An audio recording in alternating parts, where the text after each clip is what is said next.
Subscribe now. Click the bell icon to like, comment, and share.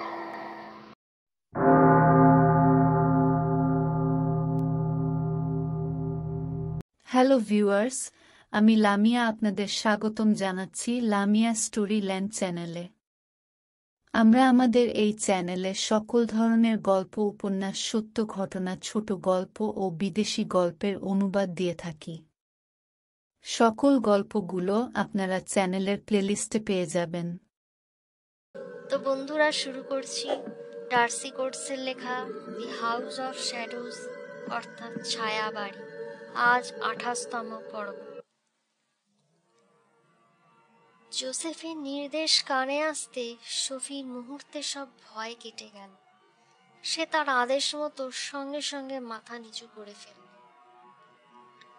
Crack ফের সেই শব্দ, ফিসফিস শব্দটা আরো প্রবল হয়ে উঠল। জ্যান্ত মরাগুলো বুঝি শিকার হাতছাড়া হবার ভয়ে প্রবল আক্রোশে ওইরকম হিসিস শব্দ করতে করতে ক্রুদ্ধ চোখে দুরাগত জোসেফকে লক্ষ্য করতে লাগল। সোফি দেখলো গাছের সারির মাঝখান দিয়ে জোসেফ এদিকেই ছুটে আসছে। কয়েক পা এসে মুহূর্তের জন্য থামলো জোসেফ। বন্দুকটা তাক করলো, নির্দিষ্ট একটা নিশানায় ফায়ার করলো। মাথা আগেই নামিয়ে রেখেছিল সোফি। গুলিটা এসে লাগলো একটা জ্যান্ত লাশের গায়ে। ওটা তখনও সোফির কনুই ধরে রেখেছিল। এবার সোফি পুরোপুরি মুক্ত হয়ে গেল, কিন্তু তখনও তার কনুইয়ের ক্ষত থেকে রক্ত ঝরছিল। তবু বিপদ পুরোপুরি কাটল না। এবার এদিক ওদিক থেকে বিভিন্ন গাছের আড়াল থেকে একে একে জ্যান্ত মৃতদেহ বেরিয়ে আসতে লাগলো। প্রত্যেকটা মরাই বহুকালের বাসি, বিবর্ণ পাণ্ডুর তাদের দেহের রং। জায়গায় জায়গায় কাগজের মতো পাতলা চামড়া খসে খসে পড়ছে। চোখের জায়গায় চেরা গর্ত। তবু সেই শূন্য কোটরগুলোর ভেতর ধক ধক করে জ্বলছে লাল আগুনের শিখা। ওরা সবাই একসঙ্গে জোসেফকে আক্রমণ করার জন্য প্রস্তুত হল। জোসেফও ওদের সবকটার আক্রমণ প্রতিহত করার জন্য মরিয়া হয়ে উঠল। জোসেফের শান্ত মূর্তি ততক্ষণে বদলে গিয়ে এক অন্যরকম রূপ ধরেছে। তাকে যেন আর এই মুহূর্তে মানুষ বলেই মনে হচ্ছে না। সোফি সবিস্ময়ে চেয়ে রইল জোসেফের হিংস্র মূর্তির দিকে। এই আপাত শান্ত চেহারার পেছনে যে এরকম একটা রূপ আছে তার এতটুকু আঁচ পাওয়া যায়নি আর। জোসেফকে একটা প্রকাণ্ড হিংস্র বুনো নেকড়ের চেয়েও আরো ভয়ঙ্কর কিছুর মতো দেখাচ্ছে। ভালো করে জোসেফকে এবার লক্ষ্য করতে লাগলো সোফি। না, তার কোথাও ভুল হচ্ছে না কোনো। জোসেফকে সত্যি এখন আর মানুষ বলে মনে হচ্ছে না। সে যদিও তাকে রক্ষা করার জন্যই জান লড়িয়ে লড়ছে জ্যান্ত লাশগুলোর সঙ্গে, কিন্তু ওকে এখন সত্যি কিরকম যেন ভয়ঙ্কর দেখাচ্ছে। ওর ঘন কালো চোখ দুটো ভয়ঙ্কর রকম হিংস্র আর কুটিল দেখাচ্ছে। সোফিকে ঘিরে থাকা অপার্থিব মৃতদেহগুলোকে ও চারপাশ থেকে সরিয়ে দেবার জন্য উগ্র মূর্তি ধারণ করেছে জোসেফ। যতক্ষণ না এই ভয়াবহ পিশাচগুলো সোফির চারপাশ থেকে সরে না গেল, এক মুহূর্তের জন্য স্বাভাবিক চেহারায় আসতে পারল না জোসেফ। একসময় সোফিকে সম্পূর্ণ বিপদমুক্ত করার পর এক জায়গায় দাঁড়িয়ে ক্রমাগত হাঁপাতে লাগলো জোসেফ। পাক্কা 15 মিনিট ধরে লড়েছে সে ওদের সাথে। একসময় ওরা সরে যেতে এবার যেন সে তার প্রশান্ত মূর্তি ফিরে পেতে লাগলো। হাঁপাতে হাঁপাতেই সোফির দিকে চেয়ে বলল, সরি ডার্লিং। কিন্তু এর বেশিও আর কিছু বলতেই পারল না। প্রচন্ড হাঁপাচ্ছে সে তখনও। তারপরেই ওর চোখে পড়ল সোফির রক্তাক্ত বাহুর দিকে।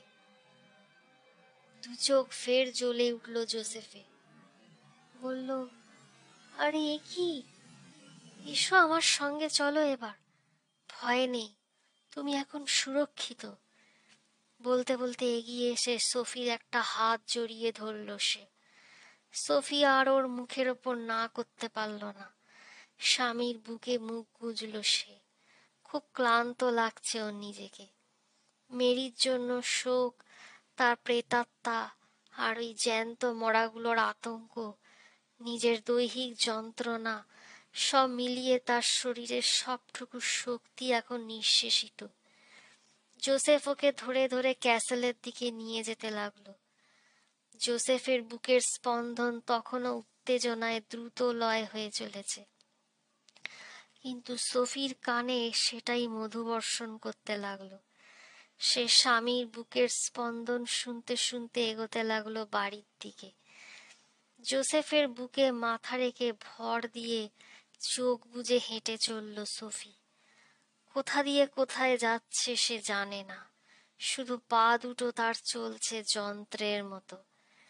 জোসেফ তাকে যেখানে নিয়ে যাচ্ছে সে চোখ বন্ধ করে সেখানেই চলেছে। কতক্ষণ পর নিজের কানের কাছে জোসেফের কতগুলো মৃদু শব্দ কানে এলো। ক্লান্ত দেহ মন সোফি, তাই ও বুঝতে পারল না জোসেফ তাকে কি বলল।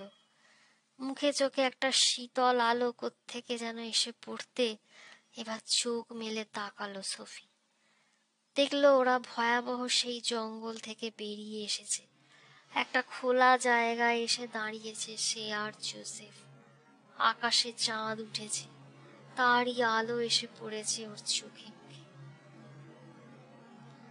ওকে লক্ষ্য করে জোসেফ বলল, এখানে আমার সঙ্গে একটু দাঁড়াও, আমরা একটু পরেই যাব ভেতরে। এতক্ষণ একটু প্রতিবাদ করে সোফি বলল, না, আমি আমি আর ওখানে যাব না। ওই অভিশপ্ত ক্যাসেলে আমি আর যাব না। জোসেফ দৃঢ় গলায় বলল, শান্ত হও সোফি, তোমার দোহাই লাগে। আমাদের এখন সংযত হয়ে থাকতে হবে, এছাড়া আর কোনো উপায় নেই। না, আমায় যেতে দাও বলে জোসেফকে অতিক্রম করে এগিয়ে যেতে গেল সোফি সামনের দিকে। যদিও ওর শরীরে এখন এক বিন্দু শক্তিও নেই, টলমল করছে পা, তবু হোঁচট খেতে খেতে এগিয়ে যেতে গেল সোফি।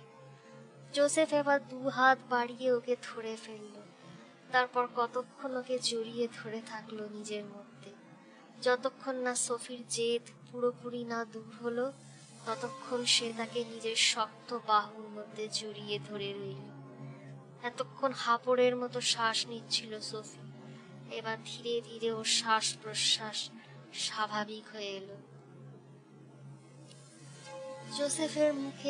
জোসেফের বুকে মুখ গুজে সোফি কোনো রকমে বলল, তুমি যাই বলো আর তাই বলো, আমি আর ওই ক্যাসেলে ফিরছি না। শান্ত গলায় জোসেফ বলল, জানি তুমি প্রচন্ড শকড হয়ে রয়েছ, আহতও হয়েছ দেখছি। এখনই তোমার মেডিকেল এড নেবার দরকার, নইলে আজ রাতটা কাটবে না। সোফিও এবার গলায় দৃঢ়তা ফুটিয়ে বলল, তাও ভালো। ও জোসেফের চোখে চোখ রেখে এবার সোফি বলল, ওই ক্যাসেলে ফেরাচ্ছে মৃত্যুও ভালো। যদি নাও বাঁচি তো তবে মরতেই দাও, তবু ওই অভিশপ্ত ক্যাসেলে আমি আর ঢুকব না।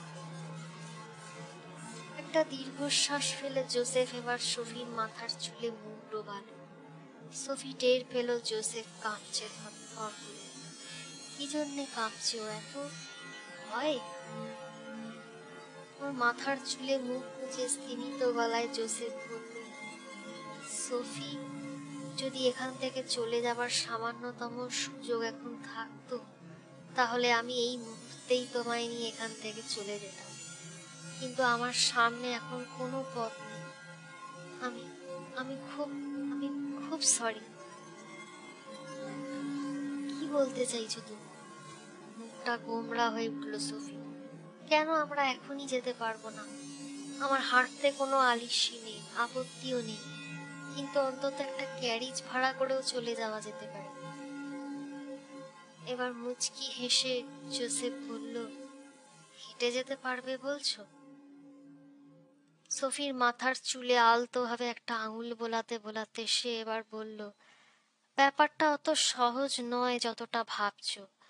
আসল কথাটা হলো, বলতে বলতে এবার কণ্ঠস্বর চাপা আর গাঢ় হয়ে উঠল জোসেফের। বলল, যদি আমরা এখন পালাবার চেষ্টা করি, ওই ক্যাসেল আমাদের মেরে ফেলবে সোফি। জোসেফের কথা শুনে সোফি কয়েক মুহূর্ত কোনো কথা বলতে পারল না, শুধু কিরকম অদ্ভুত দৃষ্টিতে চেয়ে রইল স্বামীর মুখের দিকে। মাথার ভেতরটা কিরকম যেন ফাঁকা ফাঁকা লাগতে লাগলো। শরীরের যন্ত্রণাটা আচমকা আবার বেড়ে উঠল। চাঁদের আলোয় জোসেফের মুখটা বিবর্ণ আর কিরকম যেন উদ্বিগ্ন দেখাতে লাগলো। দু চোখে একটা প্রবল হাল ছেড়ে দেওয়া ভাব। ওই ক্যাসেল নাকি ওদের মেরে ফেলবে। জোসেফের এই শেষ কথাটার অর্থ তো বোঝা গেল, কিন্তু এতে সব রহস্য পরিষ্কার হলো কই। তাই সে এবার কিছুটা স্বগতোক্তির মতো চাপা অথচ দৃঢ় গলায় বলল, কোনো লুকোচুরি করো না আমার সাথে। এখানে আসা স্তক তুমি আমার কাছ থেকে সবকিছু শুধু লুকিয়েই চলেছ, কিন্তু আজ তোমায় সবকিছু বলতেই হবে। জোসেফ বলল, বলবো বলবো সোফি, সে অনেক লম্বা কাহিনী, সব বলবো তোমায়, কোনো কিছুই লুকোবো না। কিন্তু আগে ঘরে চলো, খুব ব্লিডিং হচ্ছে তোমার হাতটা থেকে, আর ঠান্ডা এরই মধ্যে অনেকখানি জমে গেছো, তাই আগে ঘরে চলো। শ্রোতা বন্ধুরা, এর পরবর্তী পর্ব নিয়ে আমি খুব শিগগিরই আসছি। আপনাদের আমাদের চ্যানেল ভালো লাগলে দয়া করে আমাদের চ্যানেলটিকে সাবস্ক্রাইব করবেন, লাইক করবেন, কমেন্ট দিয়ে নিজেদের মতামত জানাবেন। ধন্যবাদ।